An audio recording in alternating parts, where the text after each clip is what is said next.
Днес превръщаме метала в швейцарско сирене, без да използваме бормашина, шум и тонове метални стърготини.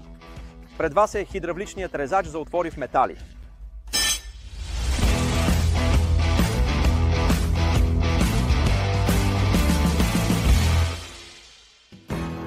Това е истински здравак с мощност от цели 10 тона натиск. Но нека започнем от най-важното. Как действа? Вместо да пробиваме отвори, което генерира много шум и то изисква сила, резачът използва принципа на хидравликата. Натискайки метала с огромен натиск, той просто го пробива, оставяйки идеално равен отвор, без назабени ръбове. Всичко това се случва благодарение на специални адаптери, които избираш в зависимост от необходимия размер от 16 до 60 мм. Генерира цели 10 тона натиск, като същевременно е изключително прецизен. Как изглежда целият процес? Много просто.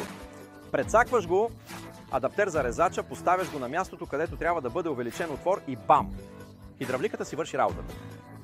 Никакво допълнително пробиване, никакви вибрации, а резултата е като по линия.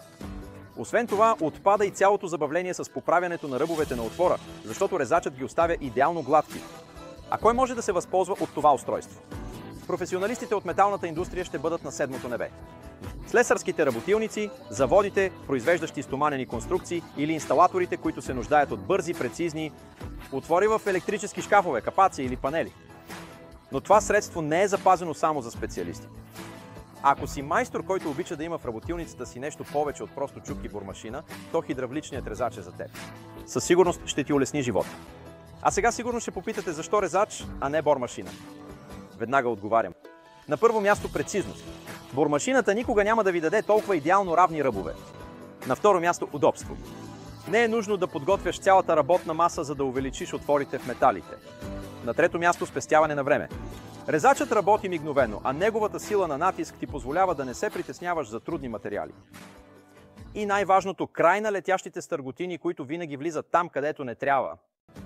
Предимството на този резач е и неговата мобилност. Не е нужно да носиш метала в работилниците. Можеш да вземеш резача със себе си на място и да направиш отвори там, където са нужни. Това е особено полезно за строителни екипи или монтажници. Ако търсите инструмент, който да подобри работата ви, да повиши качеството на изпълнението и да ви накара да се почувствате като професионалист в работилницата си, то това е точното решение. Ако ви хареса това видео, дайте палец нагоре, абонирайте се за канала.